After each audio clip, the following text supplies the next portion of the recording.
So after I started staying there, maybe 2-3 days later, very soon, I asked Puja Swamiji a question. And the question was about fear. How do I let go of fear? As I told you, I lived very stressed, very anxious. I was always very, school and exams and errands and relationships and whatnot. My life felt very, very stressful. So I asked him about that. How do I let go of this fear, of this anxiety? And he said, you fear because you don't trust. And I then gave him my story. And it's a good story. I mean, it was a story that up until that moment in my life had always gotten me a lot of sympathy. I mean, a lot of people, anybody who heard the story would say, oh, you poor thing, you poor thing, you poor thing. Swamiji looks at me and he says, are you going to take that to the grave? I was 25. I said, no. He said, so are you going to let it go on your deathbed? Maybe a month before you die? A week before you die? And I said, no, Swamiji, I said, I'm in process. I'm working on it. He looked at me and he said, you're waiting for someone to draw the line. You're waiting for someone to come in and say, you can be done now. He said, no one will. He said, it's up to you. You can carry this pain, this anger, this story to the grave. You can let it go on your deathbed. You can let it go a month before you die, a week before you die. Or you can let it go tonight. And I was like, tonight? He said, yes, tonight. He said, we have this beautiful Arati ceremony. And I will tell the priests to give you one of the lamps. I want you to do the Arati. And he said, and after the Arati, I want you to stand in Ganga. And I want you to hold her water in your hands and offer to her water all of your pain, all of your anger, and give it to Ganga. And forgive and let go. I spent the next several hours in an experience that I'm very embarrassed to share 30 years later, but in the interest of transparency, I will tell you. It was an experience of being still very stuck in the arrogance of Western education.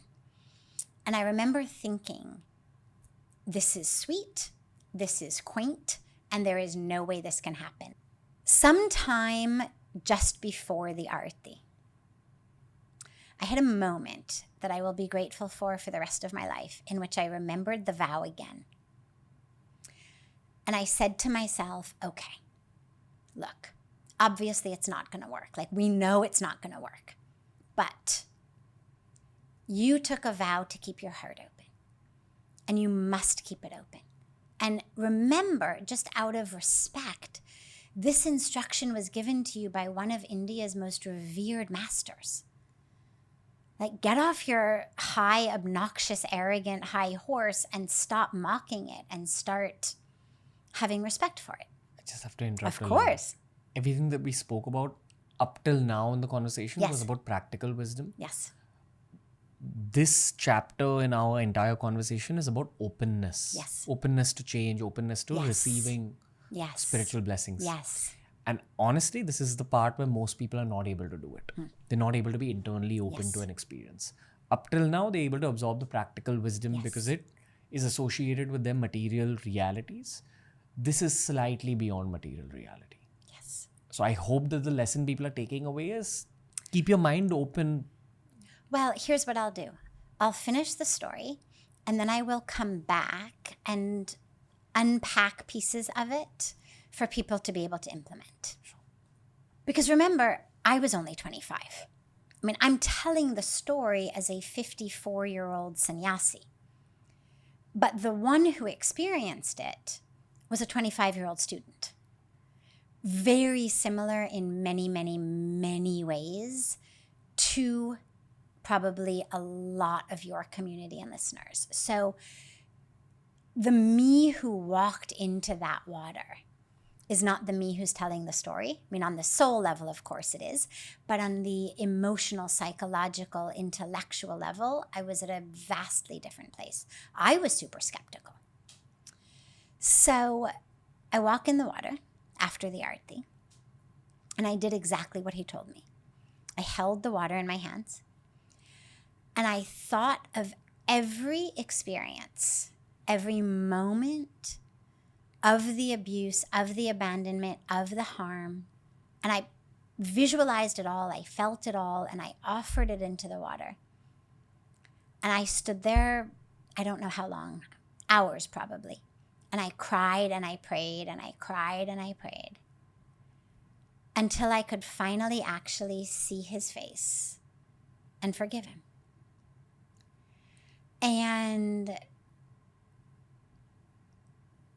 what I discovered many months and years later as it went by was when I let go of the anger and the pain, it's not just letting go of emotions.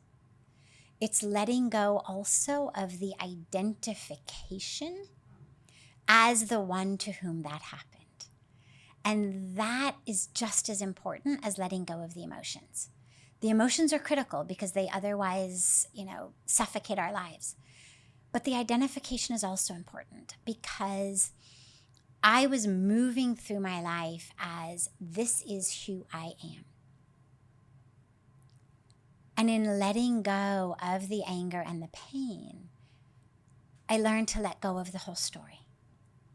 And those are the layers that you were talking about of I'm not this. Yes, it happened.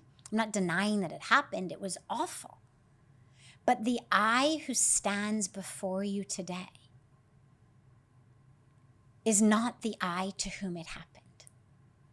And that's true on a physical and biological level as well. The 25-year-old me who stood in that water did not share one cell of her body with the 5-year-old me who was abused or the 8-year-old me who was abandoned.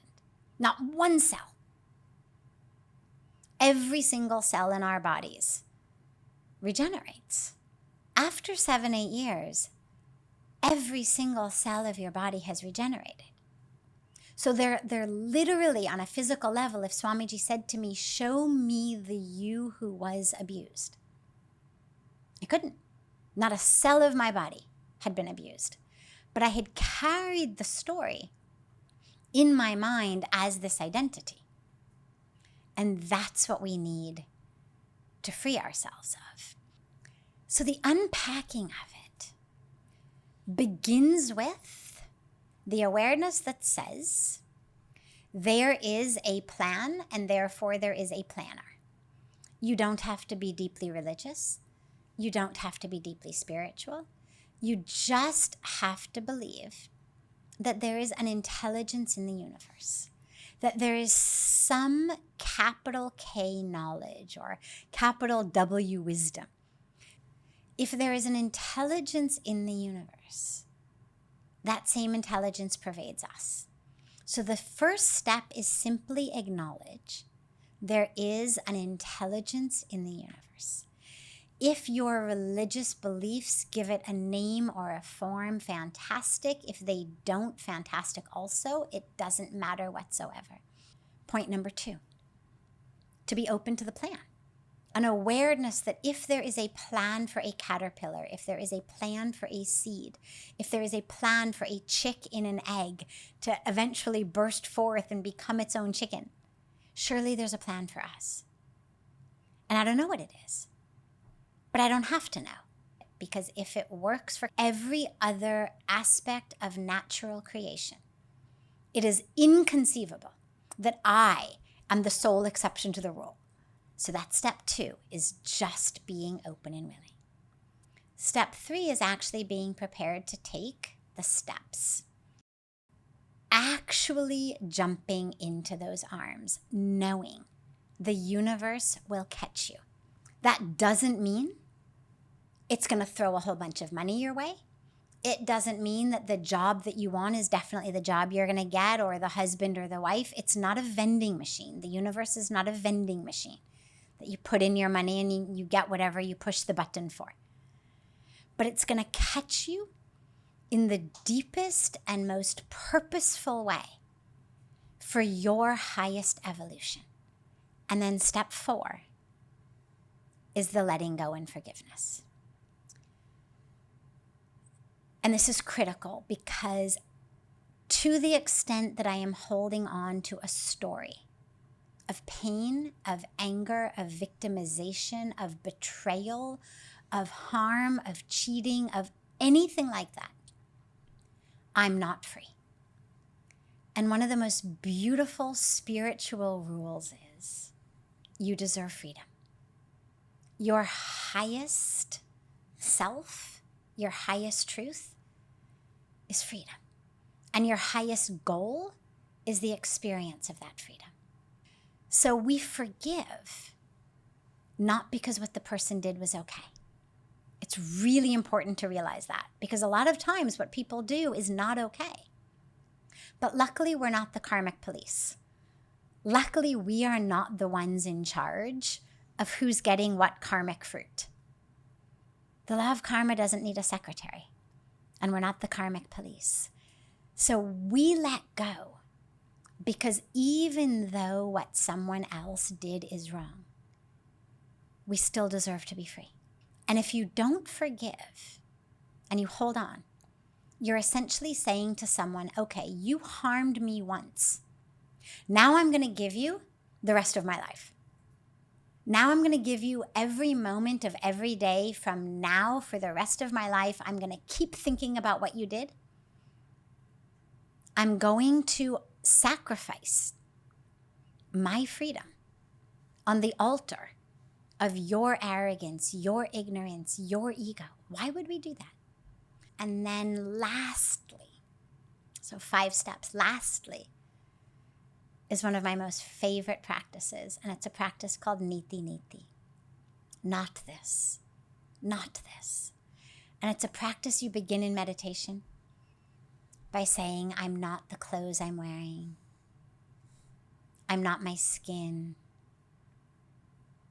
I'm not my blood. I'm not my bones. And this is obvious, of course. I mean, there's no part of your brain that says, nah, that's not true. We know that. We know we're not our clothes. We know we're not our skin. We know we're not our blood or our bones. But then you start to get a little more subtle. And you say, I am not serotonin. I am not norepinephrine. I am not dopamine. I am not an electric signal. But the moment that I acknowledge that, what that means is I'm not a thought. I'm not a memory. I'm not a feeling. I'm not an emotion. Because everything that takes place neurologically, every thought, every emotion, every memory, every feeling, is a chemical and electrical pattern of behavior in the brain. But if I'm not the chemistry and I'm not the electricity, it means I'm not the thoughts. I'm not the memories. I'm not the personality. I'm not the emotions. I'm not the stories. And then, as you remove what you are not, you experience this beautiful place of stillness, of spaciousness, into which the experience of what you really are can emerge. And that practice can be taken into our day also. Similarly, though, you walk down the street, you catch a glimpse of yourself in some mirror or window, and the mind says, oh God, you look fat and ugly. Niti niti. Not the body, not the story. But it has to work the other way as well. When you catch a glimpse and the mind says, oh, looking sexy today, same thing, niti niti. And you just make it a practice of your life. And you can do this at 15, you can do this at 20, you can do this at 25, you can do this at 95. And it'll help you shed these layers, layer by layer by layer by layer. And you'll forget. Just reminds you that we're human. We always forget. And then you just remember and you come back to it. Hey, if you enjoyed today's clip, Make sure you check out all the other clips we've uploaded on this channel. You'll find a clip related to almost every single topic as long as you're willing to search for it.